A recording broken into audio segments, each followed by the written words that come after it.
यहाँ मैं आपको बताऊँगी अपना एक्सपीरियंस शेंगन वीज़ा अप्लाई करने का यूके के साथ, क्या-क्या डॉक्यूमेंट्स यूज़ होते हैं, क्या टिप्स और ट्रिक्स है, वो मैं आपको बीच-बीच में देती रहूँगी। कैसे मैंने अप्लाई किया, कितना टाइम लगता है, कौन-सी कैटेगरी आपको अप्लाई करनी होती है, कितने टाइम का शेंगन वीज़ा मिलता है, सब कुछ जो जिस प्रोसेस से मैंने गो थ्रू किया। हेलो दोस्तों, मेरा नाम भारती है और आप देख रहे हैं एबीज़ लाइफ बेटर हाफ और लाफ। आज का टॉपिक काफ़ी इंटरेस्टिंग और हेल्पफुल है उन लोगों के लिए जो यूके में रहते हैं और शेंगन वीज़ा अप्लाई करना चाहते हैं। मैंने 2 बार शेंगन वीज़ा अप्लाई किया है और मुझे दोनों बार मिला है। इसका प्रोसेस थोड़ा कंफ्यूजिंग है, बट यहाँ मैं आपको अपना एक्सपीरियंस और step by step tips and tricks बताऊंगी। तो शुरू करते हैं। तो सबसे पहले जानते हैं कि क्या आप एलिजिबल हैं यूके से शेंगन वीज़ा लगाने के। अगर आप यूके के लीगल रेसिडेंट हैं तो आप यूके से शेंगन वीज़ा लगा सकते हैं। शेंगन वीज़ा आपको 27 यूरोपियन कंट्रीज़ में ट्रैवल करने का मौका देता है। तो अब बात करते हैं वीज़ा कहाँ और कौन सी एम्बेसी में अप्लाई करना है। तो पहले आप ये चेक कर लीजिएगा कि आपको कौन सी कंट्री लॉन्गर ड्यूरेशन का वीज़ा दे रही है, फिर उस कंट्री से आप अपना वीज़ा प्रोसेस कराइएगा। यहाँ पे एक बात है, आप जिस कंट्री से वीज़ा प्रोसेस कराएंगे आपकी फ़र्स्ट एंट्री उस कंट्री में होनी चाहिए। आप जिस कंट्री में जाना चाहते हैं उस कंट्री की एम्बेसी में या उस कंट्री की वेबसाइट पे आपको वीज़ा अप्लाई करना पड़ेगा। फॉर एग्जांपल, आप फ्रांस जाना चाहते हैं तो आपको फ्रांस की वेबसाइट पे वीज़ा अप्लाई करना पड़ेगा और फ्रांस की एम्बेसी में जाना पड़ेगा बायोमेट्रिक के लिए। तो हमारा मोटिव ये था कि इस शेंगन वीज़ा से हम ज़्यादा से ज़्यादा शेंगन एरिया कवर कर सकें, इसीलिए हमने फ्रांस चूज़ किया था। तो अब बात है कि आपको कौन सा शेंगन वीज़ा लगाना है। शेंगन वीज़ा की जो कैटेगरीज हैं वो 4 तरीके की हैं। शेंगन वीज़ा ए, बी, सी, डी। शेंगन वीज़ा ए जो है वो एयरपोर्ट ट्रांजिट के लिए काम आता है। शेंगन वीज़ा बी जो है वो एयरपोर्ट ट्रांजिट के लिए काम आता है, लेकिन अप टू 5 डेज़ तक वैलिड होता है वो। शेंगन वीज़ा सी जो है वो आपको शॉर्ट स्टे और टूरिज्म के लिए काम आता है। शेंगन वीज़ा डी जो है वो स्पेशल केसेस में मिलता है, जैसे आपको स्टडी करना है वहाँ पे या स्टे करना है for longer. Type C visa में भी 3 तरह की कैटेगरीज होती हैं, single entry, double entry, multi entry. Single entry में आप सिर्फ एक बार शेंगन एरिया जाएंगे और वापस आ सकें। डबल एंट्री के लिए आप 2 बार शेंगन एरिया में आ जा सकेंगे। मल्टीपल एंट्री के लिए आप कितनी ही बार मल्टीपल एंट्री शेंगन एरिया में लगा सकते हैं, बट उसका टोटल काउंट 90 डेज़ होना चाहिए over the period of 6 months.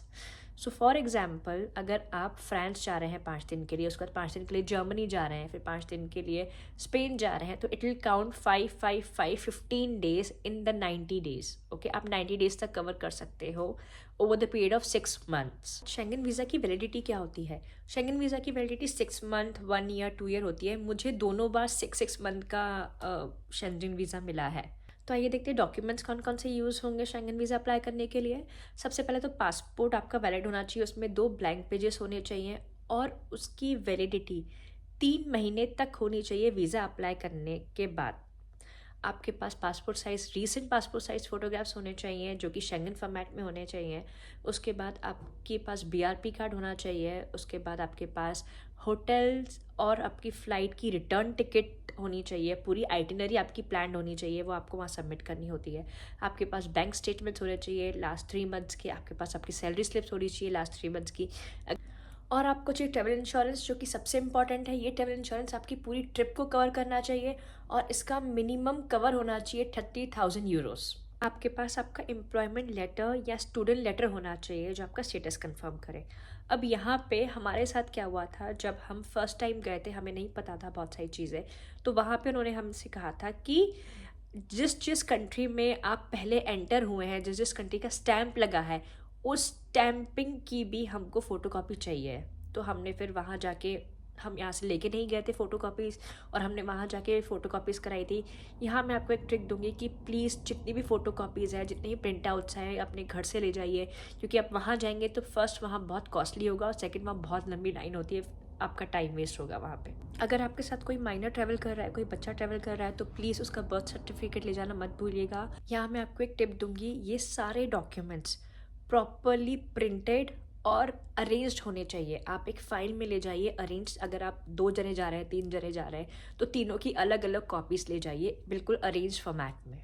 अब बात करते हैं एप्लीकेशन प्रोसेस की।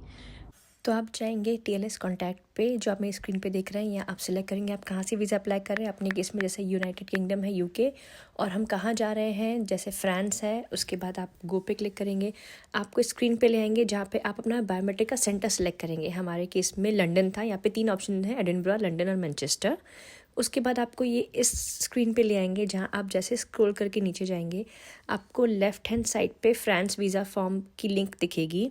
उस पर जैसे ही आप क्लिक करेंगे आपको एक पेज खुल जाएगा जहाँ पे आप स्टार्ट योर वीज़ा एप्लीकेशन पे जाएंगे। जैसे आप स्टार्ट योर वीज़ा एप्लीकेशन पे जाएंगे वो आपको स्टार्ट करने को बोलेगा। जैसे आप स्टार्ट पे क्लिक करेंगे वो आपको रजिस्टर करने को बोलेगा कि अपना अकाउंट क्रिएट करिए, रजिस्टर करिए। एक बार अपना अकाउंट क्रिएट कर लेंगे आपको यहाँ माई एप्लीकेशन पे ले जाएंगे और इसके बाद उस बटन को क्लिक करने पे आपके पास ये फॉर्म आ जाएगा। ये फॉर्म आपको पूरा फिल करना है बहुत केयरफुली और बिल्कुल जेन्युइन इन्फॉर्मेशन के साथ। जब आप एप्लीकेशन स्टार्ट करेंगे तो वहाँ पे आपको एक ऑप्शन दिया जाएगा कि आप ग्रुप में एप्लीकेशन फिल कर सकते हैं। फॉर एग्ज़ाम्पल आपके हस्बैंड, आपके बच्चा जा रहा है तो आप तीनों जनों का एक ही ग्रुप में आप सेपरेट एप्लीकेशन फिल करेंगे और उसे सबमिट करेंगे। एक बार जब आप उसको सबमिट कर देंगे तो फिर वो आपको बुक करने की वेबसाइट पे ले जाएगा जहाँ आप अपॉइंटमेंट बुक कर सकते हैं। अब यहाँ पे अपॉइंटमेंट्स जो है बिल्कुल ईजिली अवेलेबल नहीं होते हैं।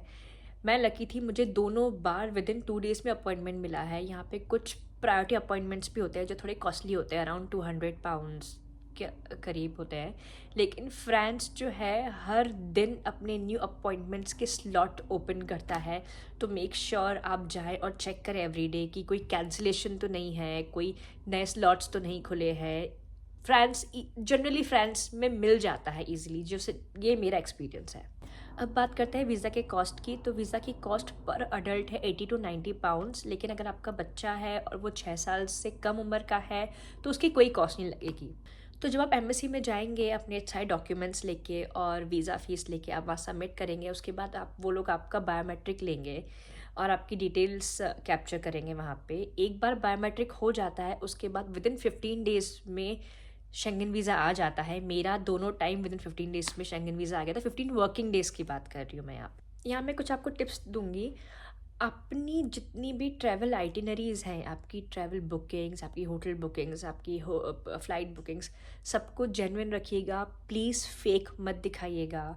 अपने बैंक अकाउंट में सफिशिएंट अमाउंट रखिएगा। आई थिंक वो 100 पाउंड पर डे के हिसाब से देखते हैं, उतना तो होना ही चाहिए आपके बैंक अकाउंट में। उसके बाद सारे डॉक्यूमेंट्स एक्यूरेट और जेन्युइन होने चाहिए। और ये लोग एम्बेसी जो है वो अपडेट्स देती रहती है ईमेल पे, तो प्लीज़ अपना ईमेल चेक करना मत भूलिएगा। तो मेरा 2 बार का एक्सपीरियंस ये रहा है कि जब फर्स्ट टाइम मैंने वीज़ा लगाया था तो मैं थोड़ी नर्वस थी, थोड़ी डॉक्यूमेंट्स इधर उधर थे। लेकिन जब सेकंड टाइम हमने लगाया हमको सब पता चल गया था कि क्या कैसे करना होता है। और सेकंड टाइम हमारा बहुत स्मूथ हो गया था क्योंकि मेरे पास सारे डॉक्यूमेंट अरेंज थे, मेरी आइटिनरी जेन्युइन थी, मेरे बैंक में सफिशिएंट अमाउंट था, जो जो उनको चाहिए था मुझसे मेरे पास वो हर एक डॉक्यूमेंट था, वेल अरेंज था। ट्रस्ट में, जब आपके पास शेंगन वीज़ा आ जाएगा ना तो आपको बहुत मज़ा आएगा और आपको बहुत अच्छा लगेगा कि अब आप 27 यूरोपियन कंट्रीज़ में एक्चुअली एंटर कर सकते हैं। तो ये था शेंगन वीज़ा अप्लाई करने का मेरा एक्सपीरियंस और आपके लिए कुछ गाइड। अगर आपको कुछ भी इशू हो, कुछ भी क्वेश्चंस हो, प्लीज़ कमेंट में लिखिए, मैं ज़रूर हेल्प करने की कोशिश करूँगी। वीडियो अच्छा लगा हो तो प्लीज़ लाइक करिए, सब्सक्राइब करिए और आगे मिलते हैं और अच्छे अच्छे वीडियोज़ के साथ। तब तक हैप्पी रहिए। Bye bye.